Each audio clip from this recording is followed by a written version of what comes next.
From the complete Grimm's fairy tales. This is the 12 brothers. There was once a king and a queen who lived happily together and had 12 children, but they were all boys. Then said the king to his wife, "If a 13th child which you are about to bring into the world is a girl, then the 12 boys shall die, in order that her possessions may be great, and that the kingdom may fall to her alone." He even caused 12 coffins to be made, which were already filled with shavings, and in each lay a little death pillow, and he would take them into the locked up room, and then he gave the queen the key to it, and bade her not to speak of this to anyone. The mother, however, now sat and lamented all day long, until the young son, who was always with her, and whom she had named Benjamin from the Bible, said to her, "Dear mother, why are you so sad?" "Dearest child," she answered, "I may not tell you." But he let her have no rest until she went and unlocked the room and showed him the 12 coffins filled with shavings. Then she said, "My dearest Benjamin, your father has had these coffins made for you and your 11 brothers. If I bring a little girl into the world, you are all to be killed and buried in them." And she wept while she was saying this, and the son comforted her, said, "Weep not, dear mother, we will save ourselves and go hence." But she let one sit constantly in the highest tree which can be found, and kept watch and looking toward the tower here in the castle. "If I give birth to a little son, I will give forward a white flag so that you may venture to come back. But if I bear a daughter, I will hoist a red flag and then fly hence as quickly as you are able, and may the good God protect you. And every night I will rise up and pray for you in the winter, that you will be able to warm yourself by the fire, and in the summer that you do not faint away from the heat." After she had blessed her sons, therefore, they went forth into the forest. Each kept watch in turn so that the highest oak, and looked out into the tower. When 11 days had passed, and the turn came to Benjamin, he saw a flag was being raised. It was, however, not the white, but the blood-red flag, which announced that they were all to die. When the brothers heard that, they were angry and said, "Are we all to suffer death for the sake of a little girl? We swear that we will avenge ourselves. Whatsoever we find a girl, her red blood shall flow." Thereupon they went deeper into the forest, and in the middle of it, where it was the darkest, they found a little bewitched hut, which was standing empty. Then they said, "Here we will dwell, and you, Benjamin, who are the youngest and weakest, you shall stay home and keep house while we, the others, go out and fetch food." Then they went into the forest and shot hares, wild deer, beasts, and pigeons, whatsoever there was to eat. This took this they took to Benjamin, who had to dress it for them in order that they might appease their hunger. They lived together 10 years in the little hut, and at a time did not appear long to them.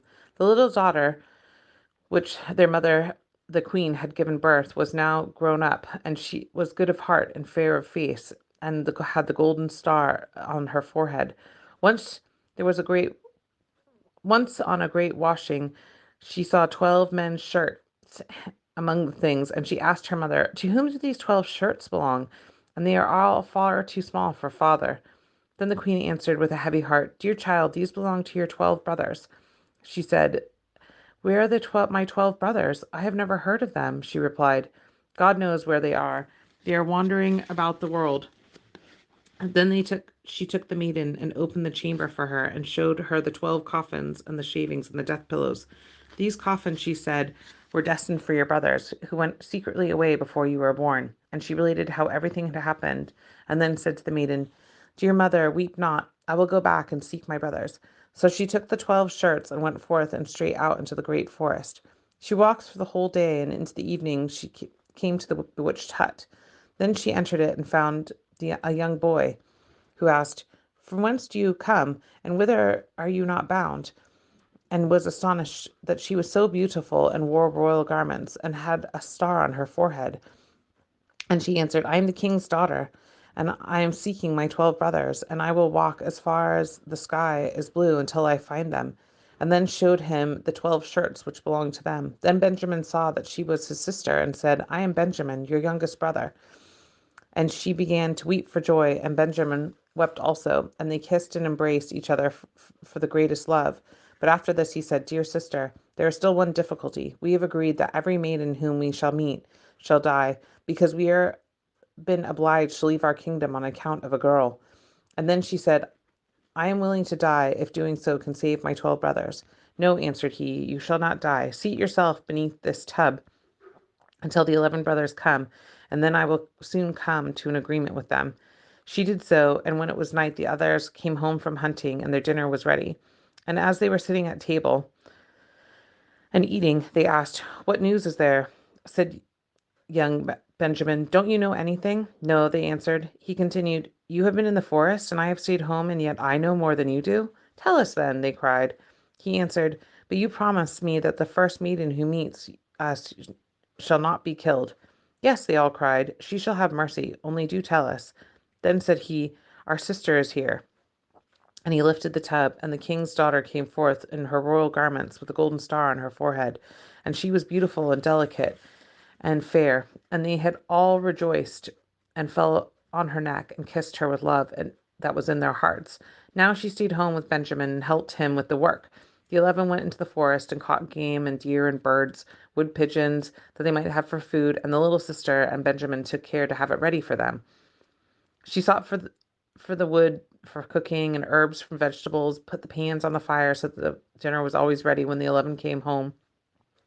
She likewise kept order in the little house, and she put beautifully white, clean coverings on the little beds, and the brothers were always contented to live in great harmony with her.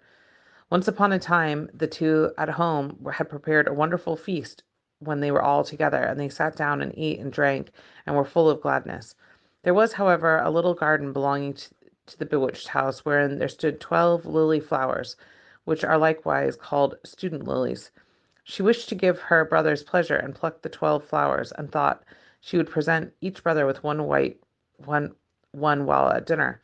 But the same moment she had plucked the 12 flowers, the 12 brothers changed into 12 ravens, and flew away over the forest, and the house and the garden vanished likewise. And now the poor maiden was left alone in the wild forest, and she looked around. An old woman was standing near her, who said, my child, what have you done? Why did you not leave the 12 flowers growing? They were for your brothers, who are now evermore changed into ravens. And the maiden was weeping. Is there no way of saving them? No, said the woman, but there is one in the whole world, and that is so hard that you will not save them by it. For you must be dumb for 7 years, and not speak or laugh.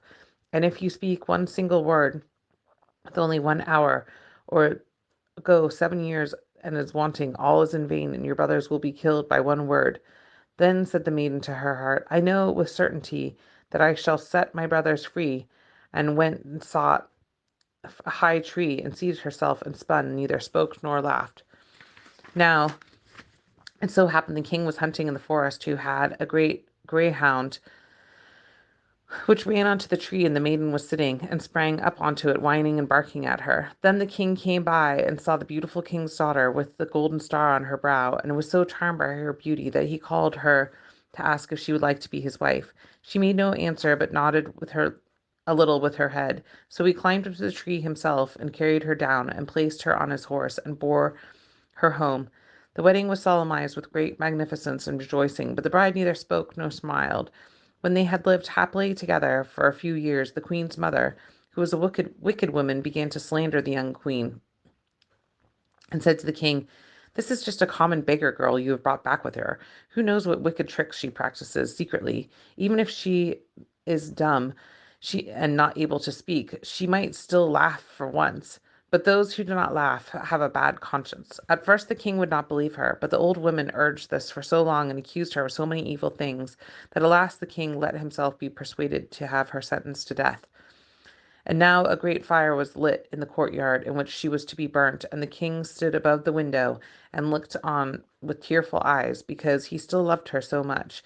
And when she was bound fast to the stake, and the fire was licking at her clothes with its red tongue, and the last instant of the 7 years had expired, then a whirling sound was heard in the air, and the 12 ravens came flying down towards the place and sank downwards, and when they touched the earth, they were her 12 brothers, whom she had saved. They tore the fire asunder and extinguished the flames, and set their dear sister free. They kissed and embraced her. And now, as she dared to open her mouth and speak, she told the king why she had heard that she was innocent, and they all lived greatly in unity until their death. The wicked stepmother was taken before a judge, and put into a barrel filled with boiling oil and venomous snakes, and died an evil death.